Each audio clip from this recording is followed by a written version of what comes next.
Hi guys, welcome to my channel TCP the commerce point, जिसमें आपको 11th and 12th की accounts, economics and business studies पढ़ाया जाएगा और साथ ही एसएससी डब्ल्यूओ के लिए भी अकाउंट और इको पढ़ाया जाएगा। आज हम बेसिक अकाउंटिंग टर्म्स के बारे में पढ़ेंगे। आगे इससे पहले भी एक चैप्टर है, बट वो चैप्टर पढ़ने से पहले हमें कुछ बेसिक टर्म्स को सीखना बहुत ज़रूरी है। बिना उन टर्म्स के हम फर्स्ट चैप्टर को नहीं पढ़ सकते, इसलिए मैंने basic accounting term second chapter choose करा है। तो सबसे पहले बिजनेस ट्रांजैक्शन क्या होती है। देखिए, बिजनेस के अंदर सिर्फ और सिर्फ उन्हीं ट्रांजैक्शंस को लिया जाता है जिसमें मॉनेटरी इन्वॉल्वमेंट हो, या फिर एक्सचेंज ऑफ गुड्स इन्वॉल्वमेंट हो, या सर्विसेज इन्वॉल्वमेंट हो। अगर हम एक एग्जांपल लें, जैसे हमारी मदर हैं, वो हमारे लिए खाना बनाती हैं, तो क्या हम उसको बिजनेस ट्रांजैक्शन में इंक्लूड करेंगे? जी नहीं, क्योंकि वो एक काइंड में करा गया काम है। काइंड में किया गया काम कभी भी बिजनेस में इंक्लूड नहीं होता है। इसके अंदर वही इंक्लूड होगा या तो गुड्स के बदले गुड्स एक्सचेंज हुए हो, या फिर किसी गुड्स के बदले में मनी मिले। तो यानी कि इसमें मॉनेटरी का पार्ट होना बहुत ज़रूरी है। ठीक है गाइज। और नेक्स्ट टर्म हमारी आती है अकाउंट। अकाउंट क्या है? अकाउंट एक सी ट्रांजैक्शंस को एक ही अकाउंट में ट्रांसफ़र करना क्या कहलाता है? अकाउंट्स कहलाता है। मतलब जैसे कि हमारे पास क्या होते हैं, बहुत सारे एम्प्लॉयज़ होते हैं, हमको उनको सैलरी देनी होती है। अब हर एम्प्लॉयज़ की एक सैलरी होती है, मनोज की, मोहन की, राम की, श्याम की। अब उन सैलरीज़ को हमें क्या करना है? एक सैलरी अकाउंट बना देंगे हम। उस सैलरी अकाउंट्स में जितनी भी सैलरीज़ हैं वो सारी सैलरीज़ हम ट्रांसफ़र कर देंगे। ऐसे टेलीफोन एक्सचेंज है, टेलीफोन एक्सपेंसेस है, टेलीफोन एक्सपेंस अकाउंट एक्सपेंस बनाएंगे हम। उसमें क्या होगा, हर महीने जो हमारा टेलीफोन एक्सपेंस आएगा उसको हम उसमें एंट्री करते हुए चले जाएंगे। तो यानी कि कहने का मतलब, अकाउंट्स का मतलब क्या है? एक पर्टिकुलर हेड जिसमें हम उसी हेड से रिलेटेड एक्सपेंस डालते हुए चले जाएंगे, वो क्या कहलाएगा? अकाउंट्स कहलाएगा। अब सिमिलरली नेक्स्ट टर्म आती है हमारी कैपिटल। कैपिटल क्या होती है? देखो बच्चों, पहले अकाउंट सीखने से पहले ना एक चीज़ बहुत ज़रूरी है, हमें ये समझना पड़ेगा, ओनर अलग है और बिजनेस अलग है।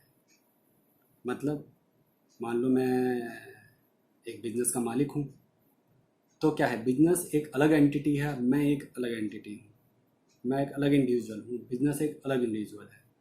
बिजनेस अपने आप में ही एक इंडिविजुअल की तरह काम करता है। मैं ओनर जरूर हूँ उसका, ठीक है, बट वो बिजनेस मेरा नहीं है। यानी कहने का मतलब, हम बिजनेस और ओनर को मिक्स नहीं कर सकते। जो बिजनेस है वो अपने ओनर को एक तरीके से क्रेडिटर समझता है। क्रेडिटर मतलब जिससे उसको पैसे देने हैं। बिजनेस क्या करता है? ओनर को एक क्रेडिटर समझता है कि जिसके पैसे उसे वापस करने हैं बिजनेस को। ठीक है। जो जो ओनर होता है, जो पैसा लगाता है बिजनेस के अंदर, उस पैसे को हम कैपिटल कहते हैं। बच्चों, ये एक बात याद रखना कि बिजनेस अलग है और ओनर अलग है। बिजनेस क्या करता है, जो भी ओनर का पैसा आता है उसको वो कैपिटल लिखता है और वो उसकी लाइबिलिटीज़ होती है, यानी कि उस पैसे को बिजनेस को वापस करना होता है। ठीक है। एक फॉर्मूला होता है, वो आगे हम सीखेंगे। कैपिटल होता है एसेट्स माइनस लाइबिलिटी, बट वो क्या है ये तो मैंने लिख दिया ऐसे ही, बट ये आगे हम फ्यूचर में जैसे जैसे बढ़ेंगे ये सब क्लियर होता हुआ चला जाएगा। ठीक है गाइज। अब नेक्स्ट टाइम हमारे पास आती है ड्राइंग्स। ये ड्राइंग्स क्या होती हैं? जो ये ओनर होता है, मैंने बताया था अभी आपको, ये क्या है, एक तरीके से बिजनेस के लिए क्या कहलाएगा? ये क्रेडिटर कहलाएगा। क्रेडिटर मतलब जिसने बिजनेस को पैसा उधार दिया है। ठीक है। तो जिसने बिजनेस को पैसा उधार दिया, अब वो कभी कभी क्या करता है, कुछ पैसा निकाल लेता है या फिर कुछ सामान निकाल लेता है अपने पर्सनल यूज़ के लिए। ठीक है। या तो वो पैसा निकाल लेगा बिजनेस में से, या फिर कुछ गुड्स निकाल लेगा। अब मान लो मेरा बिजनेस है फ़ोन का, तो मैंने एक फ़ोन ले लिया उसमें से। जैसे ही मैं फ़ोन ले लूँगा, वो मेरा क्या हो जाएगा, पर्सनल यूज़ के लिए यूज़ कर लिया मैंने उस फ़ोन को, तो वो क्या कहलाएगा? ड्राइंग। मैं ओनर हूँ, मैंने अपने फ़ोन बनाता था, एक फ़ोन ले लिया मैंने उसमें से, तो वो क्या होगा, एक तरीके से मैंने अपना ड्राइंग्स कहलाएंगी। वो ड्राइंग्स का क्या पर्पस, क्या है इस ड्राइंग्स का? जो भी मैंने पैसा इन्वेस्ट करा होगा वो कैपिटल है। अब जैसे ही मैंने एक मोबाइल निकाला, उसकी कीमत मान लो, मेरी बनाने की कीमत 5,000 थी उसको, याद रखना, बनाने की कीमत क्या थी उसकी, 5,000 थी। ठीक है, तो जो भी पैसा मैंने इन्वेस्ट करा था, से एग्जांपल मैंने 10 लाख रुपए बिजनेस में इन्वेस्ट करे थे। ठीक है, तो वो क्या कहलाएगा, बिजनेस के अंदर क्या कहलाएगा, कैपिटल। अब जैसे ही मैंने 5,000 वाला क्या ले लिया, मोबाइल निकाल लिया, तो जो मेरी कैपिटल है वो 5,000 से कम हो जाएगी, तो मेरी नेट कैपिटल कितनी बचेगी, 9,95,000। ठीक है गाइज, तो ड्राइंग्स क्या है, कैपिटल में से कम कर दी जाती हैं। और ड्राइंग्स को कौन सी ड्राइंग्स क्या कहलाती हैं, जो भी सामान ओनर या तो पैसे की फॉर्म में या फिर गुड्स की फॉर्म में निकाल लेता है बिजनेस में से, उसे ड्राइंग कहते हैं। और याद रखना बच्चों, जो भी वो सामान निकालता है, गुड्स निकालता है, उसको क्या कहते हैं, कॉस्ट पर लेते हैं। उसकी वैल्यू हमेशा किस पर लेते हैं, कॉस्ट पर लेते हैं, परचेज कॉस्ट पे लेते हैं। मतलब उसके अंदर मान लो मोबाइल है हमारा, वो मेरे लिए 5,000 का है, मगर मैं बाहर बेचूंगा तो उसमें क्या करूंगा, अपना प्रॉफिट ऐड करूंगा, तो उसको कितने पे बेचूंगा, 8,000 पे, 10,000 पे। ठीक है, नॉर्मल लोगों के लिए वो कितने का हो जाएगा, 10,000 का फ़ोन होगा, बट मेरे लिए वो क्या होगा, जब मैं पैसे वहाँ से निकालूंगा बिजनेस से, वो मेरे लिए सिर्फ 5,000 का कहलाएगा, क्योंकि उसकी कॉस्ट क्या है, 5,000 है। ठीक है, उसकी कॉस्ट क्या है मोबाइल की, 5,000 है। ठीक है, तो ये था ड्राइंग। और ड्राइंग से क्या होता है, हमारी कैपिटल कम हो जाती है। जैसे मैंने बताया 10 लाख की कैपिटल थी, 5,000 ड्राइंग निकाल ली तो कितनी बची, 9,95,000। तो हमें सीधा सीधा समझना है, जैसे कभी भी कोई ओनर ड्राइंग करेगा तो उसकी कैपिटल कम हो जाएगी। ठीक है बच्चों, अब नेक्स्ट हमारा आता है लाइबिलिटीज़। लाइबिलिटीज़ तो लगभग हम सब ने सुना ही होगा कि लाइबिलिटीज़ क्या होती हैं। लाइबिलिटीज़ होती है हमारी देयता, यानी कि हमें किसका पैसा देना है, वो होती है हमारी लाइबिलिटीज़। ऐसे ही मैंने बताया बिजनेस अलग है, ओनर अलग है, तो बिजनेस की भी अपनी क्या है, कुछ लाइबिलिटीज़ है। ठीक है, जिसको उसे पे करना होता है। ठीक है, किस किस को पे करना होता है, एक तो ओनर को पे करना होता है, क्योंकि उसने कैपिटल लगाई है, जो कैपिटल लगाई है वो कैपिटल वापस भी करनी है, तो वो भी क्या है, लाइबिलिटी है। ठीक है, कुछ लाइबिलिटीज़ दो तरीके की होती हैं, internal liability, external liabilities. Internal liability वही हुई जो ओनर ने पैसा लगाया है उसको वापस करना है, वो इंटरनल लाइबिलिटीज़ हो जाएंगी। एक्सटर्नल लाइबिलिटीज़ कौन सी होंगी, एक्सटर्नल लाइबिलिटीज़ वो लाइबिलिटीज़ होंगी जो बिजनेस को अदर देन ओनर्स पे करनी है। जैसे कि हमने बैंक से लोन लिया, ठीक है, क्रेडिटर्स हैं, क्रेडिटर्स मतलब जैसे हमने किसी और बंदों से भी उधार ले लिया भाई, जैसे होता है ना बिजनेस में, जैसे आपने रिलायंस देखा होगा, वो क्या करता है, बीच बीच में लोगों से लोन लेता है। ठीक है ना, जैसे अभी बीच में अभी स्टार्ट भी हुआ था, उसने काफ़ी कंपनियों से पैसा लिया, तो वो सब क्या है, क्रेडिटर्स हैं उसके। ठीक है, तो लाइबिलिटीज़ हमारी क्या है, आगे फर्दर हम देखें तो लाइबिलिटीज़ क्या है हमारी, दो तरह की होती हैं, एक करंट लाइबिलिटीज़ और एक नॉन करंट लाइबिलिटीज़। मतलब करंट लाइबिलिटीज़ वो लाइबिलिटीज़ जो बिजनेस को, ध्यान रखना मैं ओनर की बात नहीं कर रहा हूँ, मैं बिजनेस को बोल रहा हूँ, वैसी लाइबिलिटी जो बिजनेस को 1 साल के अंदर या 12 मंथ्स के अंदर पे करनी होती है। ठीक है, वो क्या कहलाती है हमारी, करंट लाइबिलिटीज़। जैसे कि क्रेडिटर्स, देखो मैंने यहाँ पे बोला है क्रेडिटर्स, मैंने कैपिटल नाम नहीं लिया, कैपिटल बोलता वो तो क्या है, मैं कई कई सालों में पे कर सकते हैं, यहाँ पे सिर्फ बोला मैंने क्रेडिटर्स। ठीक है, जिनको हमें, जैसे हमने क्या करा, क्रेडिटर्स कैसे हो सकते हैं हमारे, मान लो हमने मोबाइल ही बनाते हैं, मोबाइल बनाने के लिए हमें मान लो कुछ सामान ज़रूरत पड़ता है, स्क्रीन ज़रूरत पड़ती है, कीपैड ज़रूरत पड़ते हैं। आजकल तो कीपैड्स नहीं है, जैसे स्मार्टफोन है उनकी बैटरी है, तो बैटरी को जैसे हम किसी और कंपनी से मंगाते हैं, उधार पे मंगाते हैं, तो वो क्या कहलाते हैं, हमारे क्रेडिटर्स कहलाते हैं, क्योंकि उनके पैसा देना है ना, हमने बैटरी मंगाई है तो पैसा भी देना पड़ेगा, और वो विदिन 1 ईयर देना पड़ेगा, तो वो क्या कहलाते हैं, हमारे क्रेडिटर्स कहलाते हैं। ऐसे ही हमारा बिल पेबल होता है, बिल पेबल हम आगे एक चैप्टर है पूरा उसके ऊपर पढ़ेंगे। बिल्स पेबल भी एक तरीके का क्रेडिटर ही होता है। उसमें क्या होता है, क्रेडिटर्स क्या होता है, इसमें लिख देता है कि मैं इतनी तारीख को आपका पैसा दे दूंगा, यानी कि हमारा बिजनेस हम लिख के दे देंगे, बिजनेस वो हम है, अब बिजनेस है, बिजनेस क्या कहेगा कि भाई मेरे पे आज पैसा नहीं है, मैं आज के 3 महीने बाद पेमेंट कर दूंगा, तो उसको 3 महीने के अंदर वो पेमेंट करनी ही करनी है। ठीक है, तो वो बिल पेबल है। मगर क्रेडिटर्स के केस में क्या है, वो 1 साल के अंदर पे करना है, तो उसमें डेट फिक्स नहीं होती। क्रेडिटर्स के केस में डेट फिक्स नहीं होती, मतलब बिल पेबल्स के अंदर डेट फिक्स होती है। ठीक है। शॉर्ट टर्म लोन्स जो भाई बैंक से हम 1 साल के अंदर अंदर जो लोन्स हमें लेने होते हैं, वापस करने होते हैं, वो भी क्या कहलाते हैं, हमारे करंट लाइबिलिटीज़ कहलाती है। एक होती है नॉन करंट लाइबिलिटीज़, जिनको हमें लॉन्ग टर्म 1 साल से ज़्यादा, 1 साल के बाद पेमेंट करनी है, यानी 1 साल से ज़्यादा, यानी 2 साल, 3 साल, 4 साल, 5 साल, 10 साल के उसके अंदर पेमेंट करनी है, तो वो कौन सी कहलाती है, हमारी नॉन करंट लाइबिलिटीज़ कहलाती हैं। ठीक है। जैसे कि लॉन्ग टर्म लोन्स, भाई बैंक से हमने लोन लिया, 10 साल का लोन ले लिया, तो वो क्या हो गया, हमारा लाइबिलिटी तो है, पैसा तो वापस करना है, मगर कब करना है, 1 साल से ज़्यादा हमें पे करना है, तो वो क्या है, हमारी नॉन करंट लाइबिलिटीज़। ठीक। ऐसे डिबेंचर्स होते हैं। मैं ये डिबेंचर शेयर्स इसके बाद में, इसके बारे में थोड़ा बाद में बताऊंगा, ये काफ़ी कुछ है। डिबेंचर्स भी जैसे कि शेयर्स होते हैं, कंपनी शेयर्स निकालती है अपने, ऐसे ही डिबेंचर्स निकालती है। ठीक है। वो डिबेंचर्स क्या होते हैं, एक उनका फिक्स पीरियड होता है, एक साल, 2 साल, 3 साल, 4 साल, उसके बाद वो क्या होता है, कंपनी को वापस लेने होते हैं। इशू करता है कंपनी, उस कंपनी जैसे शेयर इशू करते हैं ऐसे ही डिबेंचर इशू करती है, मगर डिबेंचर की क्या होती है, डेट फिक्स होती है कि 2 साल बाद भाई वो डिबेंचर कंपनी वापस ले लेगी। मगर शेयर्स के केस में क्या होता है, वो तो क्या है भाई, मैंने मान लो कंपनी के शेयर ले लिए, तो मैं क्या हूँ, 5 साल के लिए रख लूँ, 10 साल के लिए रख लूँ, 20 साल के लिए रख लूँ, कितने भी साल के लिए भी रख लूँ, वो मेरी मर्जी है। मगर डिबेंचर्स की डेट फिक्स होती है, वो 2 साल भी हो सकते हैं, 3 साल भी हो सकते हैं। ठीक है। ये हो गया हमारा लाइबिलिटीज़। लाइबिलिटीज़ हमारी 2 तरह की होती हैं, current liabilities, non current liabilities. ठीक है। करंट लाइबिलिटीज़ वो लाइबिलिटीज़ जो हमें 1 साल के अंदर पे करनी है, नॉन करंट लाइबिलिटीज़ वो लाइबिलिटीज़ जो हमें 1 साल के बाद पे करनी है। ठीक है।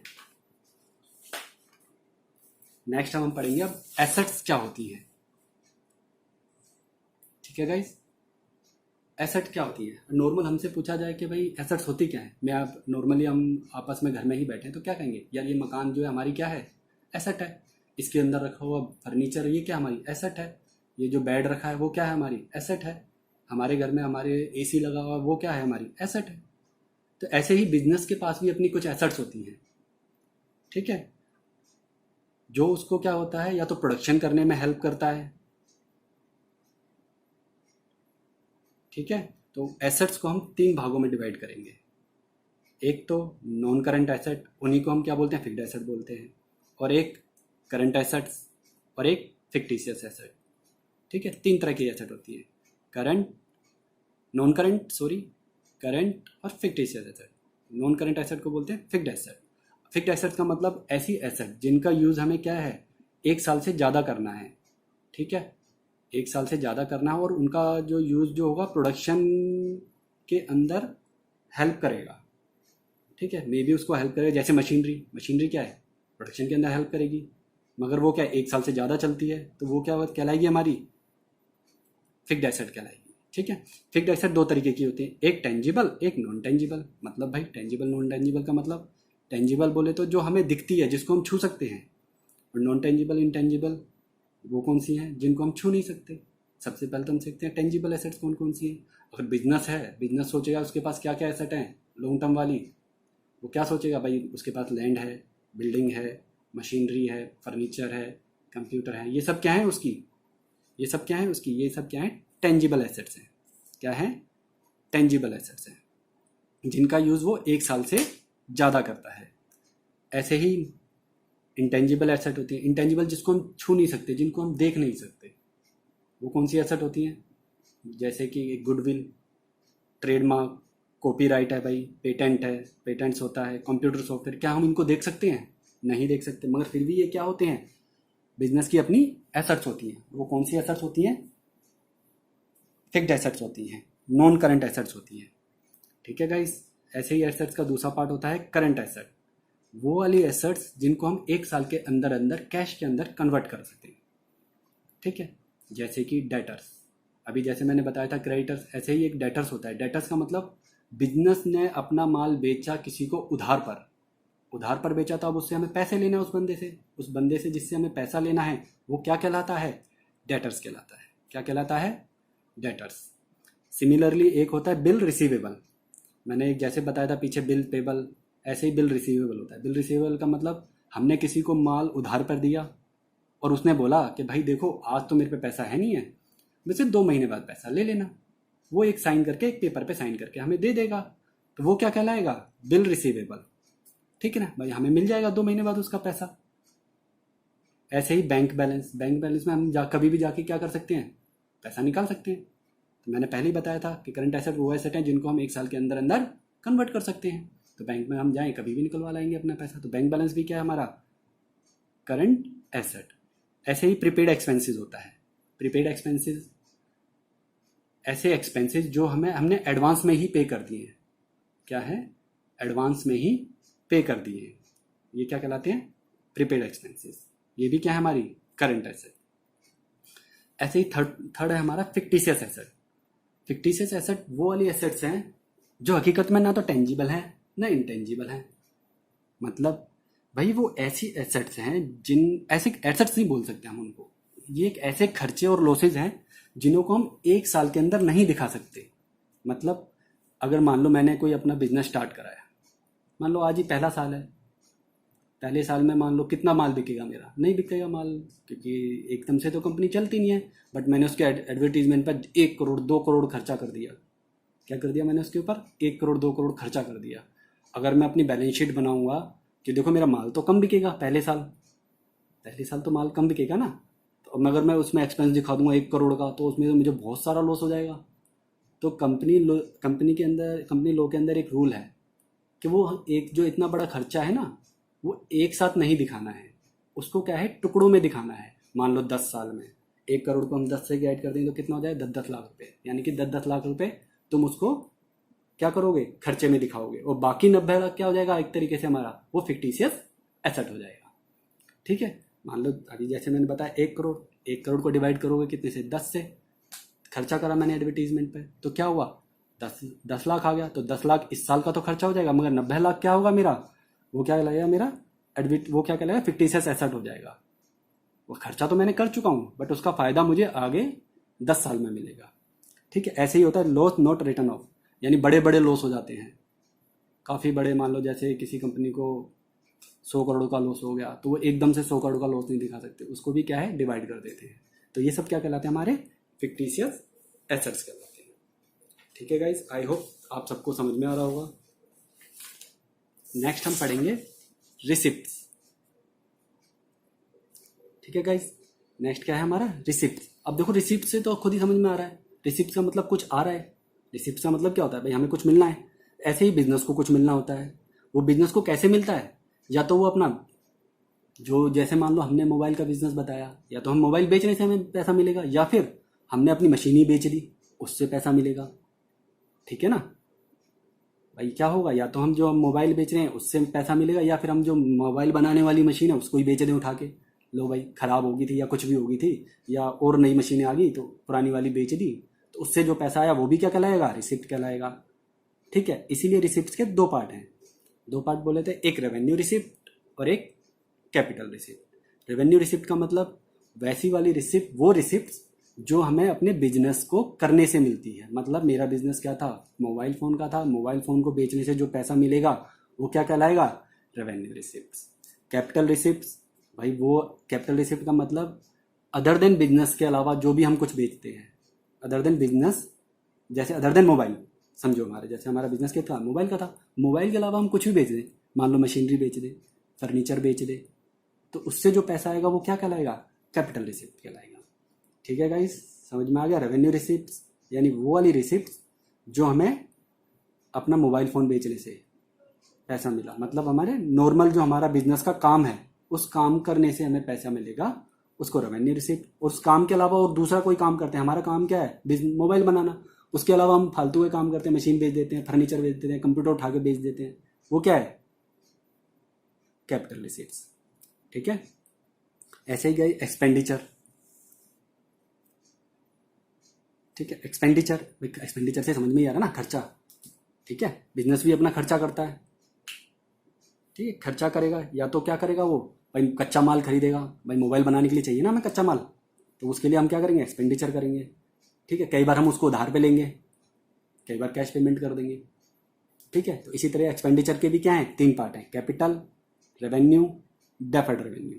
कैपिटल एक्सपेंडिचर, अब देखो नाम से ही पता चल रहा है, कैपिटल यानी कि हमने मोटा अमाउंट लगा दिया, किस में अमाउंट लगा दिया, मान लो परचेज करने, मशीनरी परचेज करने में, फर्नीचर परचेज करने में, और कंप्यूटर परचेज करने में, ये सब परचेज करने में जो हमारे क्या करेगा, प्रोडक्शन को करने में हेल्प करेगा। ऐसे खर्चे जो हमारी प्रोडक्शन को करने में हेल्प करेगा उनको क्या बोलते हैं, कैपिटल एक्सपेंडिचर। मशीन खरीद ली हमने हैवी, वो सब क्या है हमारे कैपिटल एक्सपेंडिचर। ठीक है। एक होता है रेवेन्यू एक्सपेंडिचर। रेवेन्यू एक्सपेंडिचर माने छोटे मोटे खर्चे जो हमें बिजनेस चलाने में काम आते हैं, जैसे इलेक्ट्रिसिटी बिल वो पे करना, वो क्या हमारा रेवेन्यू है।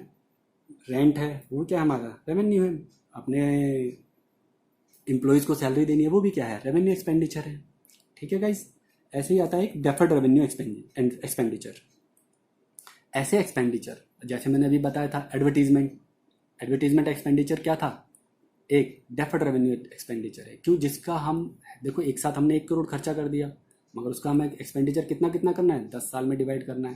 तो यानी कि 10-10 लाख उसे हमें पे करना है। तो वो 10-10 लाख जो पे करना है वो क्या कहलाता है, हमारा डेफर्ड रेवेन्यू एक्सपेंडिचर।